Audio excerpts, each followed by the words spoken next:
What if tomorrow never came? Not because you died, but because time refused to move on. Every morning resets, every mistake disappears, and the guy trapped inside it has already given up trying to escape. Welcome back to Scene Summary. Today I'm going to show you a sci-fi rom-com that takes the time loop concept and makes it heartbreaking. Spoilers ahead. Watch out and take care.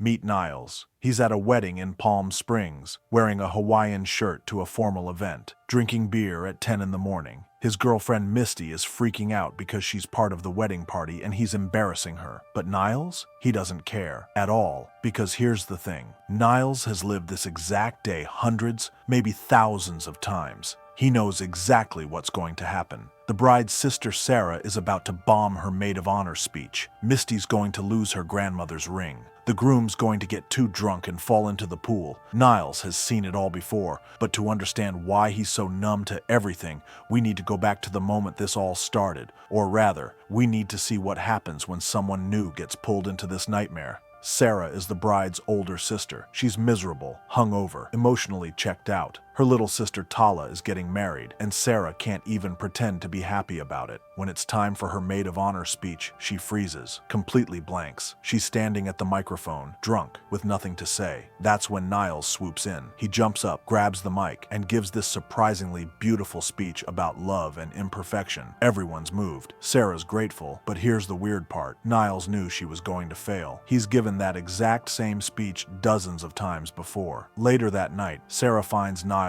by the pool. He's funny, honest, completely relaxed in a way that makes no sense for someone at a wedding where he barely knows anyone. They start talking. They connect. It feels spontaneous and real. They hook up in the desert under the stars. Everything feels perfect, free. But then things get weird. They're lying on a blanket in the desert. Sarah's thinking this might actually be the start of something good. And then, out of nowhere, an arrow slams into Niles' shoulder. Sarah screams. Niles barely reacts. He just sighs, pulls the arrow out, and starts running, like this is normal, like getting shot with an arrow is just another Tuesday for him. A man with a bow appears. His name is Roy. He's screaming at Niles, calling him a piece of shit, chasing him through the desert. Sarah has no idea what's happening. She follows Niles as he runs toward this glowing cave in the rocks. Niles turns back and yells at her, "Don't come in here! Whatever you do, don't follow me!" But it's too late. She's already curious. She steps inside, and the world goes white. Sarah wakes up in her bed. It's morning. She's back at the hotel. She checks her phone. November 9th, the wedding day. Again, she thinks it's a dream, a hangover hallucination. But then she goes downstairs and sees Niles diving into the pool, sees Misty lose her ring, sees the exact same bartender say the exact same thing. She finds Niles and grabs him by the shirt. "What the fuck did you do to me?" Niles looks at her with this sad, tired expression. "I'm sorry. I tried to warn you." Niles explains the rules. Every day they wake up on November 9th. No matter what they do, no matter how far they travel, they reset at midnight or when they fall asleep. Death doesn't matter. They just wake up again. Niles has been stuck for he doesn't even know how long anymore. Years, maybe. He stopped counting. Sarah is furious. She feels robbed. Her future, her chance to move forward, her entire life, gone, trapped in one day forever. But Niles, he's weirdly okay with it. He's given up on responsibility, meaning long-term goals. He just lives in the moment because that's all there is. This creates massive tension between them. Sarah represents hope and control. Niles represents resignation and surrender. The first few loops, Sarah tries everything. She tries to outrun it. She drives to Los Angeles. She flies to Texas. Doesn't matter. She wakes up back in Palm Springs every time. She tries to kill herself, drives into a tree, wakes up fine. Nothing works. And the worst part? Niles treats it like a joke. He's numb. He's been here so long that pain doesn't register anymore. He takes her to parties, shows her all the fun you can have when nothing matters. But Sarah isn't like him. She can't accept being stuck forever. Remember the guy with the bow and arrow? His name is Roy, and he's also stuck in the loop. Roy has a wife and kids outside the loop, a real life, and he blames Niles for dragging him into this hell. Niles admits that early on in the loop, he told Roy about the cave as a joke. Roy went in, got trapped, and now every single day, Roy hunts Niles down and tortures him in new creative ways, blows him up, runs him over, shoots him with arrows. It's Roy's way of feeling something, of punishing Niles for ruining his life. And here's the terrifying part. This is what staying in the loop too long does to a person. Roy's gone insane. He's violent. He's given up on escaping and now just exists to make Niles suffer. Sarah sees Roy and realizes this is what she'll become if she stays too long. Broken, angry, lost. Sarah refuses to accept this. She starts studying quantum physics. Every day she reads, she researches, she runs experiments. Time means nothing to her now. She has infinite days to learn. She stops partying with Niles, stops pretending this is okay. Learning becomes her purpose. Niles doesn't understand. He thinks she's wasting her time, but Sarah is determined, and slowly she figures it out. One day, Sarah asks Niles how long he's been in the loop. He says he doesn't know. Stopped counting. She asks if he's afraid. He says no, but she can see through him. Niles isn't calm. He's terrified. He's not zen about the loop. He's given up. His entire personality, the laid-back guy who doesn't care about anything, is just emotional avoidance. He'd rather be numb than deal with consequences. He'd rather stay in the loop forever than face uncertainty. And here's the other secret Niles has been hiding. He's falling in love with Sarah, and that terrifies him even more. Sarah has her own secret. In the original timeline before the loop, she slept with Abe, her sister's husband, the night before the wedding. She's been carrying that guilt every single day, watching her sister marry a man Sarah betrayed her with, and the loop forces her to relive that shame over and over. This is why Sarah wants out so badly, not just for freedom, for redemption. She wants to move past this mistake and become someone better. Both of them are broken, just in different ways. Sarah figures out the science. The cave is a quantum anomaly. If she can create a precise explosion at the exact moment the loop resets, they can collapse the anomaly and escape, but it's a one-way plan. Either it works and they're free, or it kills them permanently. Niles panics. Leaving means consequences, aging, uncertainty, real life, all the things he's been avoiding. He tells Sarah he's not going. He'd rather stay in the loop forever than risk losing what they have. Sarah's heart breaks, but she understands. She tells him she's going anyway. Niles spends the next few loops alone, back to his old routine, drinking, partying, not caring, but it's different now. It's empty. He realizes he doesn't want to live in a world without Sarah, even if that world is safe and predictable. He finds her, tells her he's been an idiot, tells her he knows blowing themselves up might kill them, but he'd rather die with her than live in this world without her. Sarah smiles. That was a grammatical nightmare. They joke, they argue about punctuation, they talk about getting sick of each other, and then they decide they're doing this together. They rig the explosives. They walk into the cave holding hands. Sarah asks if the whole goat thing, an earlier experiment, was real. Niles says it's too late. She's already committed. They joke about where they'll go on their first date when this works. They banter like an old married couple. And then Niles says it. In case I don't see you again, I love you too. The bomb goes off. Everything explodes. Sarah wakes up, but it's different. The light is different. She checks her phone. November 10th. They're out. They made it. She's lying in a pool. Niles is next to her. They're free. Time is moving forward again. They have consequences now. Uncertainty. A future. Niles tells her he needs to go pick up his dog. Sarah didn't even know he had a dog. His name is Fred. A shaggy dog. They realize they still have so much to learn about each other. Real things. Not just loop things. And that's the point. They chose uncertainty over safety, growth over comfort, each other over the numbness of endless repetition. The movie ends with Roy. He's back in the loop, hunting Niles, but Niles isn't there. Roy realizes what happened. He sees the evidence of Sarah's plan, and then Roy stops. He thinks. He looks at the materials Sarah left behind. The implication is clear. Roy's going to escape too. Hope wasn't pointless. Life hurts, but standing still hurts more. Would you choose to stay in a perfect moment forever, or risk everything for the chance to move forward? Subscribe to Scene Summary for more stories that'll make you question everything. Hit that notification bell and drop a like if this one hit different.